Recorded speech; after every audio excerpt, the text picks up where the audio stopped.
kenapa dicarikan sedangkan kan kita belum pernah ketemu. Saya bilang kan mendingan kamu tonton video saya, kamu cari sendiri, nggak tetap lebih percaya. Itulah yang mengilhami munculnya program Berburu Mobil Impian. Sewaktu saya kuliah, saya ada sambilan juga ngurus travel sama biro wisata. Travelnya itu tugas saya ada di beberapa, agak berat memang. Salah satunya adalah melatih pengemudi baru. Jadi pengemudi-pengemudi yang masuk di travel kami supaya nyaman. Kadang kan kita tahu sendiri travel memang ngejar waktu tapi juga tidak nyaman. Nah itu tugas saya untuk ini. Plus kalau malam kita cek-cek sebelum berangkat, saya yang ngecek. Saya kuliah di Bahasa Indonesia.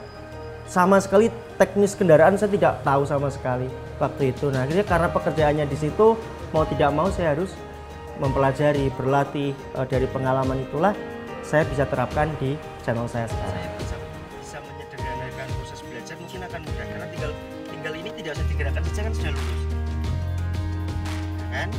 Nah sekarang kalau kita mau membelokkan ke mepet, saya akui saya tidak pernah berpikir atau tiba-tiba akan menjadi sebesar ini. Bahkan punya subscriber 700 di bulan ini. Tapi yang saya lakukan adalah ketika menemukan ide saya kerjakan, kemudian ide itu habis, saya harus dapat ide baru, inovasi. Misal nih, video-video pertama tentang tutorial mengemudi, matic dan manual semua sudah saya bikin. Akhirnya saya baca banyak komentar itu semuanya bisa mengemudi hanya dengan menonton video saya. Itu kan sebuah kebanggaan bagi orang yang bikin konten seperti itu. Nah akhirnya kelar bikin tutorial mengemudi, saya sempat apalagi ya, habis nih konten nih kan. Akhirnya kami menemukan ide bahwa orang kalau sudah bisa mengemudi harus sudah bisa merawat. Kami buatkan tutorial merawat kendaraan mobil. Orang sudah bisa mengemudi, sudah bisa merawat, kami bikinkan tutorial, harusnya dia layak dong untuk beli kan. Nah sedangkan kan orang tidak selamanya bisa beli mobil baru, masih banyak juga yang bisanya mobil bekas. Kita buatkan tutorial memilih mobil bekas. Kalau masih dalam kondisi di lapangan tuh nggak sampai 200. Berapa nggak nyampe 195. Terus kalau sudah bagus begini? Udah bagus gini, Deka sekarang jualnya 215. 215. Udah beli aki, beli ban, udah di servis, sudah dihidupin. 115. Itu dari yang Mas Deka jual ya? Iya. Pokok apa tadi pengerjaannya? Pengerjaannya itu aki baru, aki itu sekitaran 2.500.000. Dari mobil bekas itulah akhirnya tiba-tiba ada orang yang minta tolong untuk dibikinkan, dicarikan mobil saja. Kenapa dicarikan? Sedangkan kan kita belum pernah ketemu. Saya bilang kan mendingan kamu tonton video saya, kamu cari sendiri, nggak tetap lebih percaya. Itulah yang mengilhami munculnya program Berburu Mobil Impian. Usaha Mas nggih. Iya Mas. Siap Mas. Ini sampun. Nggih. Mangke langsung kula bismillah eksekusi nggih. Nggih pripun? Oke. Niku saged keterangan teng Solo mboten? Siap Mas. Laksanakan. Ini mesti sampun di Solo anu kula transfer nggih Mas nggih. Oh nggih, siap. Jadi niat saya buat channel Mas Wahid ini supaya semua orang juga bisa mendapatkan manfaat. Bagi orang yang belum punya mobil, dia sebisa mungkin dapat info ada mobil-mobil murah yang siap pakai. Kalau ragu ngambil sendiri, kalian bisa manfaatin program saya Berburu Mobil Impian, pasti akan dibantu dari nol, kemudian sampai pengantaran jika perlu. Kemudian bagi orang yang sudah punya mobil misalnya, dia juga akan mendapatkan manfaat merawat mobilnya, mesin segala macamnya. Kemudian bagi orang yang dananya minim, saya selalu mengajarkan, ini mungkin bukan rahasia umum penonton saya selalu mengajarkan untuk beli mobil cash aja misalnya. Tetapi saya juga bertanggung jawab hal itu. Saya carikan info-info mobil murah seperti mobil yang sedang viral saat ini, Etios bekas taksi itu, yang mobilnya muda tetapi hanya mengeluarkan uang 33 juta, bahannya itu coba saya umumkan. Hal-hal seperti itu saya umumkan di channel supaya orang punya inspirasi.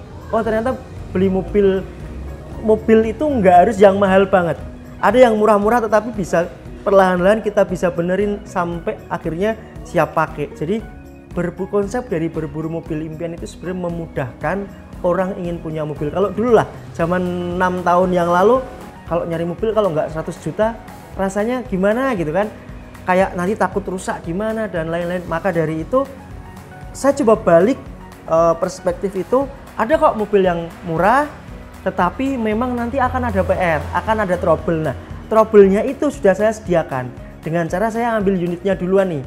Saya yang jadi kelinci percobaan. Saya ambil, saya jalan ke Semarang. Oh, ternyata trouble-nya ini teman-teman. Ini sama ini sama ini kalian bereskan, sudah bisa dipakai sampai sekarang. Jadi itu saya gunakan diri saya sebagai kelinci percobaan.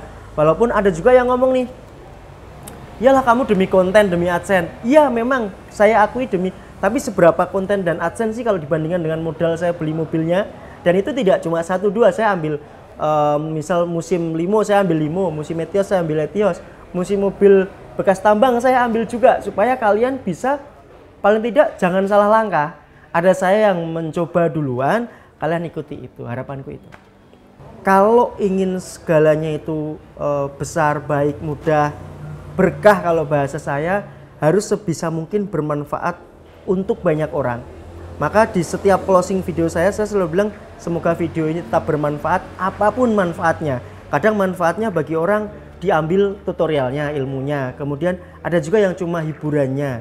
Bahkan ketika di hadapan orang-orang yang tidak menyukai konten kami, paling tidak dia ada kepuasan ngeklik tombol unlike, kan puas kadang tuh gitu kan. Nah, paling tidak semoga selalu ada manfaatnya di setiap video kami. Kemudian di setiap opening saya juga selalu doakan teman-teman penonton, semoga kalian selalu dalam keadaan baik dan tetap bisa bersyukur dalam keadaan apapun. Niat saya ketika kami selalu ucapkan itu terus menerus, doa-doa itu juga akan kembali kepada kami, kemudian mengajak orang untuk bersyukur, karena untuk bisa menjadi bahagia itu mau tidak mau memang harus bersyukur itu tadi. Jadi harapan saya dari setiap konten saya itu bermanfaat untuk yang nonton, bermanfaat untuk kami yang bekerja di balik layar. Untuk saat ini alhamdulillah ada sekitar 6 orang yang kerja di balik channel itu. Jadi belum yang nyari mobil, belum yang detailernya, cuma yang ngurusi channelnya itu sudah ada 6 orang plus saya. Itu paling tidak bermanfaat untuk mereka dan keluarganya. Kayak gitu. Harapan saya itu.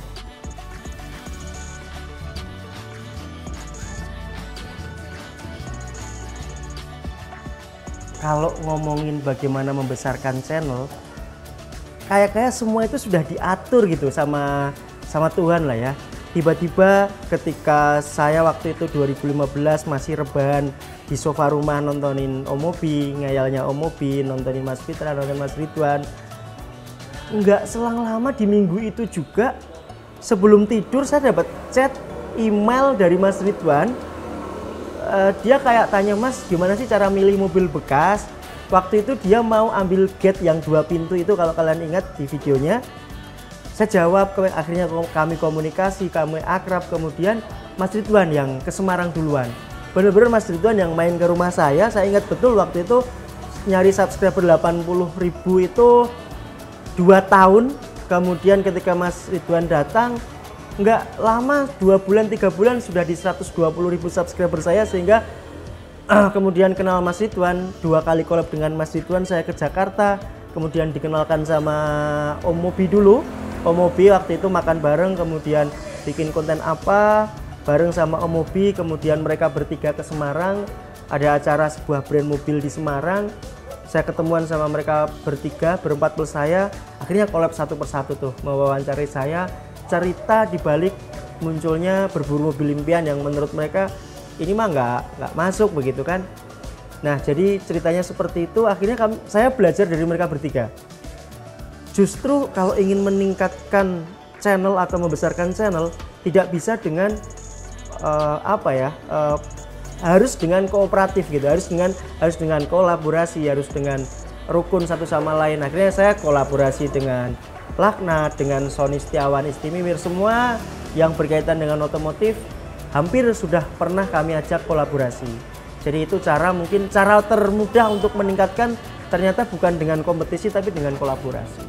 Jadi untuk kenal sama mereka bertiga itu semacam anugerah bagi saya pribadi, karena selain saya itu ada banyak orang atau orang di balik channel otomotif yang amat sangat pintar, tetapi yang yang paling sering collab dengan mereka bertiga adalah saya. Itu merupakan sesuatu yang harus saya ucapkan terima kasih, kemudian merupakan sebuah anugerah bagi saya juga.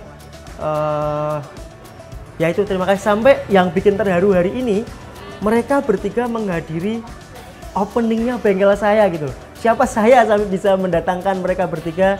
Ya terima kasih Om Mobi, Mas Fitra, Mas Irfan. Bismillahirrohmanirrohim. Dengan ini Auto Gaya dan Auto Netcare resmi dibuka.